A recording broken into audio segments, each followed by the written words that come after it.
როდესაც ხატვას იწყებ, ფუნჯის ერთი მოსმით შენი განწყობა ფიქრები გადმოგაქვს სტილოზე.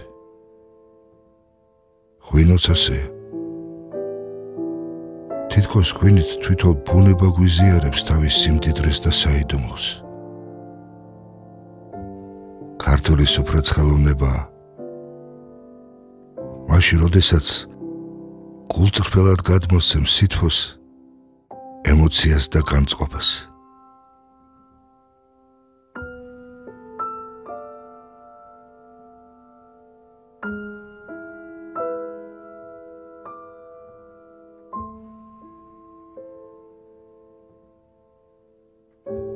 ღვინო თამადა, განწყობის გაზიარების ხელოვნება.